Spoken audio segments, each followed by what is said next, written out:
Can I put that here? Thank you very much for coming this morning, particularly so early. So there are two developments overnight I'd like to update you and the Australian people on. First, overnight the District Court in The Hague delivered its verdicts in the Dutch national prosecution of 4 men accused of downing MH17. This is the longest trial in Dutch criminal history. It started nearly 1,000 days ago. And today it has delivered justice and delivered truth for the 298 people on board MH17 and for the 38 people who called our country home and for their families. And I start by saying that my thoughts today are with those who lost a loved one, the families, friends and all those for whom grief remains, unfathomable grief, and I acknowledge how long you have waited for this truth to come out. 2 Russian nationals and a Ukrainian separatist have been found guilty of the murder of all those on board, and a 3rd Russian defendant has been acquitted. The delivery of these verdicts is an important step in efforts to hold those responsible to account. It delivers the answers families have sought. It delivers confirmation that the Russian Federation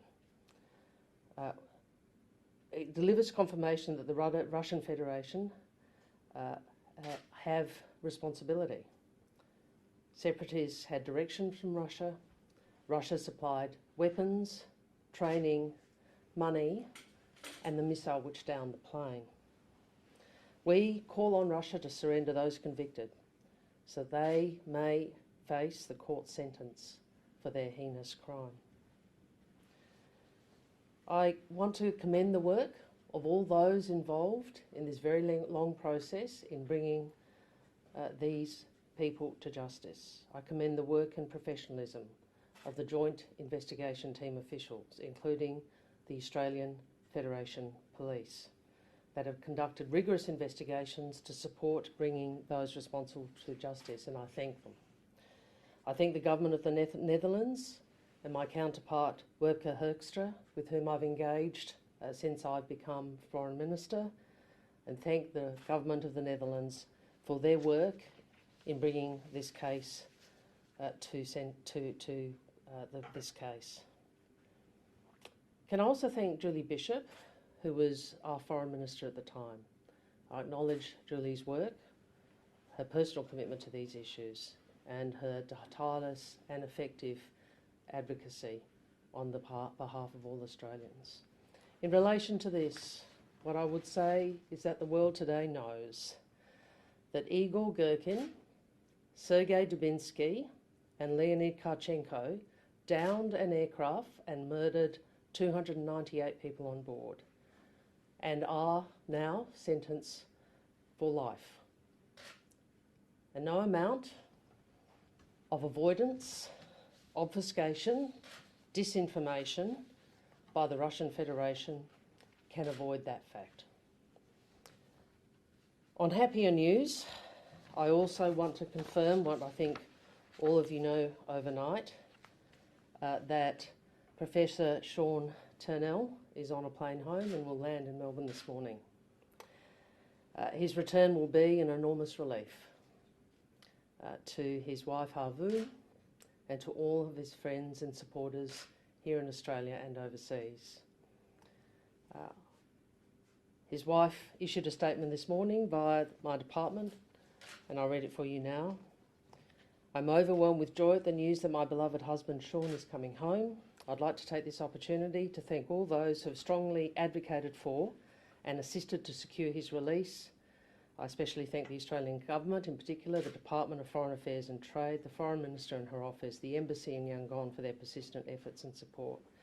After nearly 22 months apart, our priority right now is to spend time together as a family, and we ask that the media respect our privacy during this very special time. Havu has been a tower of strength through this ordeal, and I wish both she and Sean well for this reunion and time together, and I hope media are able to respect her privacy and his privacy. the Australian Government will continue to provide whatever consular support is required. I spoke to Sean last night after he landed in Bangkok. He was in very good spirits. He told me the same story he told the Prime Minister about the tote bags delivering food from the embassy in Yangon, and that he put the coat of arms up on the cell, at the front of the cell, and he said, you know, don't mess with the emu and the kangaroo. I've said many times, Professor Turnell's release has been my first priority in relation to Myanmar. And I want to take the opportunity to pay tribute to and to thank many people who have played a role advocating for his release, both in the Australian Government and among our regional partners. Can I particularly thank the members of ASEAN and the two country chairs over the period of his imprisonment, Brunei and Cambodia. I thank my friend Datuk Erdogan of Brunei for his advocacy. I thank Prak Sakhon, the Foreign Minister of Cambodia, and Prime Minister Hun Sen, with whom I engaged, who did advocate on Professor Turnell's part. I appreciate the foreign spokesperson for the regime, for the Myanmar military regime, for engaging with me directly on this matter and on the arrangements made for his release. I thank the staff of my department, of your Department of Foreign Affairs and Trade. I thank all those at the post, including the Ambassador. I thank consular staff and all those in Canberra for their consular support, for their support of Sean, and for their engagement, advice and implementation of the strategy as it went forward. Sean said to me he never felt like he was alone, so that's a great thing. The Australian Government will continue to advocate for the release of the remaining political prisoners in Myanmar. I'm happy to take questions. In light of the MH17 decision, what action now can the Australian Government take to try and get justice for those families? We know that, consistent with Russia's abrogation of international law, Russia will inevitably refuse to extradite. These gentlemen are already on the Interpol list. So in terms of those international criminal arrangements, we have those already in place. You may be aware that there are a number of other proceedings that the Australian Government is still continuing to press alongside the Government of the Netherlands. One of those is the ICAO proceedings, which is the International Council of in relation to aviation. The Australian-Dutch legal proceedings at the ICAO Council are still ongoing. Russia is disputing jurisdiction, but we will continue to press for that. On Professor Turnell, what do you think motivated the sudden release? Well, this is, I suppose, first I'd say it wasn't sudden to some extent, but you're right, it moved very quickly when the decision was made.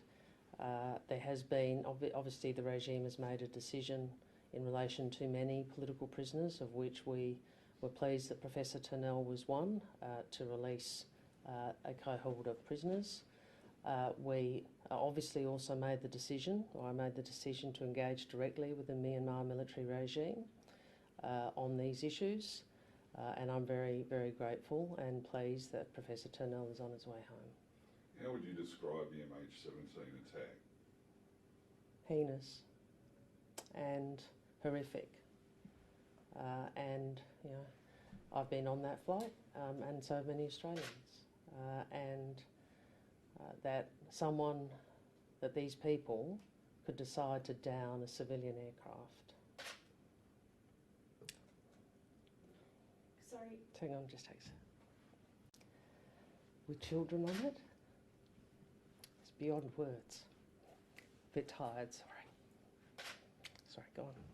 Sorry to turn you back to Professor Turnell. Yeah, that's all right. I know you touched on his condition. Can you please just run us through again how is he feeling? Oh, he was in really great spirits. He's obviously He was in great spirits. He thanked me. He thanked the people of Australia for their support. He thanked all of those at the post in Yangon, including our ambassador, Angela Corcoran.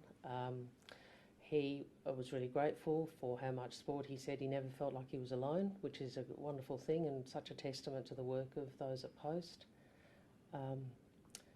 He was looking forward to seeing her. He'd spoken to her already. He was in good spirits. He's obviously, he had a medical, we ensured he had a medical check when he landed, but he seemed in pretty good spirits. I think he probably wants a haircut. The verdict for MH17 for the victims' families, is this somewhat of a hollow conclusion to this process? Look, the truth is never hollow, and nothing can bring people who were lost back, but we can ensure that the world knows the truth and that legal responsibility is attributed, and that is what has happened today.